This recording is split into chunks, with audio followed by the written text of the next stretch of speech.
In the late 1960s and early 1970s, Myanmar was literally falling apart. From Shan province to Rakhine province, every single part of the nation was torn by ethnic and religious conflicts. At that moment, the junta government had two options.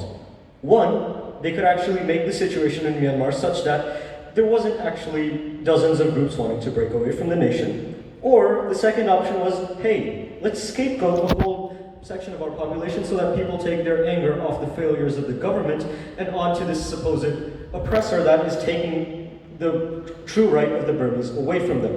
This, of course, ladies and gentlemen, was the whole start of the Rohingya crisis. After this, the Rohingya citizens of Myanmar who have been there since the early 1500s were told that they had arrived in the 1971 Bangladeshi exodus and were told that they were not citizens of that country. From that point on, they lost every right as Burmese citizens, and from that point onward, the Burmese government stopped seeing them as Burmese citizens, even though they were.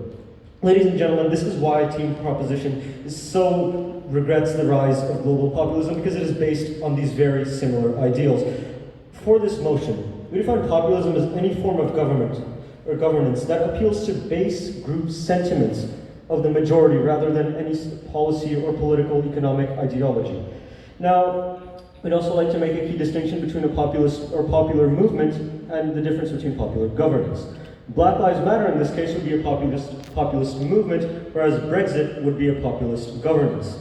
Now, one thing we need to make certain here is populism is bound more by what they don't want and what they don't believe in, rather than what they do want. Let's look at the very recent example of the Capitol riots that happened on January the 6th. Now, the vast majority of people who engaged in those horrible riots were conservatives, but they weren't there for pro-life movements. They weren't there to have more gun rights. They were specifically there, and I quote directly, to stop the Democrat lizard people from taking over the world. I'm quoting this in verbatim, and I do not enjoy saying it in the least. And that is why we on Team Proposition will define our entire argument by 3 points. First, that the rise of populism leads to scapegoating. Second, that it leads to a lack of accountability in governance. And our third substantive, which will be explained by our second speaker, is that it leads to significant long-term harms to a nation and to the world around it. Now, for this motion, before I move to the substantive, we'd like to give some examples of populist movements and governance. In Poland, the Law and Order Party, which I must admit our second speaker knows the official Polish name of, all we know is the English translation. Another example is Viktor Orban in Hungary, who has become continually more and more authoritarian and is based off of populist governance. Donald Trump is an obvious and worldwide famous example of populist governance. Bolsonaro in Brazil, and Bernie Sanders is an interesting notion of left-wing populism. Now I'd like to go to my first substantive. In this, essentially, we would like to make a key point about populism. Populism, in almost all its forms as observed today around the world, is about targeting some form of elite. Now that elite doesn't necessarily have to be the same group of people that you and I would consider the elite, but at the end of the day, it's always about this other group is the reason that you are not successful. And in order to make your lives better, I, as a populist leader, will harm that other. Now, what populism does not do in the vast majority of cases, enough that we can make a general statement, populism does not offer legitimate solutions on how you can make your lives better. For example, if the audience I'm speaking to is poor, I will not say, if I'm a populist leaders don't go up on stage and say, you're poor because of this tax, because of this regulation, and this is the deregulation and reduced taxing that I'm going to do. No, they will say it is because of that X group. For Trump, it was illegal immigrants or Muslim immigrants. And what he did was not always, in fact, in some cases, did not make the lives of people better. Rather, what it did was it hurt members of an out group. Before I proceed any further, I would like to take a POI from the bench. A point of information, when the motion says regrets, does the proposition believe that populism should never have taken place at all?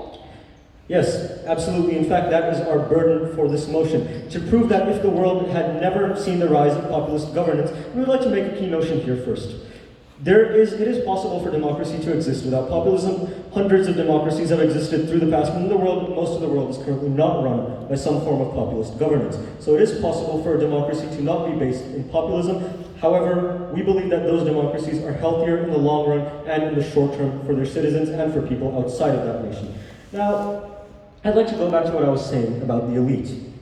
Populists will portray the elite as some form of other that is hurting them. Now, let's look at the example of Donald Trump. Donald Trump said that the elite were the reason that middle Americans, poor white people who were more working in blue-collar jobs and industrial jobs, the elite was the reason for their poverty. What he was also saying was that illegal immigrants were the reason for their poverty, but that doesn't mean that illegal immigrants are the elite. Rather, what he was saying was that this elite is allowing and creating the conditions that make it possible for these evil, illegal immigrants and Muslim immigrants to take your jobs. What he did not do was make any coherent policy that brought back jobs, specifically coal jobs, which only declined even under his command. Rather, he made ways to hurt some sort of other. His Muslim ban had no basis in any form of reality other than to hurt the other that he perceived was hurting his people. And that is what populists do. Another example of this, which I will stick with the United States because it's got really good case studies, is Bernie Sanders. Bernie Sanders is a left-wing populist. And that's how the whole idea of Bernie Bros originated. Essentially, people who don't fully understand the policies and what the intricacies of what they're talking about is, but they do have some sort of enemy, the elite, the 1%, the rich people, the CEOs who earn 725 million times more than their lowest paid employees. For both populist movements, left-wing and right-wing, there is some sort of other. There is an enemy that must be targeted. And that leads to what we consider sentiment-based governance. In sentiment-based governance, for example, let's say I'm a non-populist leader. Now, I could come up here on a stage and say that I will reduce taxes, I will increase the tariffs on imported cars, and I will do this and that. What this makes it possible for my electorate to do is it can hold me accountable when I do not do those things. Say I go ahead and say that I'm not going to let any more immigrants into the country because blah, blah, blah, blah, blah. However, when I don't do that, that makes it possible for the electorate to hold me accountable. Say I can say I'm going to lower taxes, I don't. As George H.W. Bush famously found out, people don't like it when politicians publicly break promises. He was voted out because he did not go through with his policy.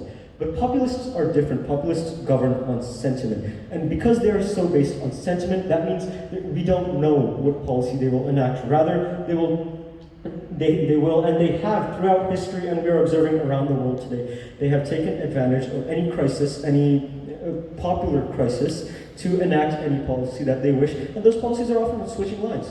And it doesn't have to be, and populists so rarely support their notions with reality. Rather, what they do is they support it by sentiment. We feel hurt, therefore we will do this. Not this policy is hurting us. What they will do is these people are hurting us. And that is why we stand so opposed to populists. It is because they target people rather than specific actions that can be done. And that leads to long-term harm, as our second speaker will so excellently explain. Thank you.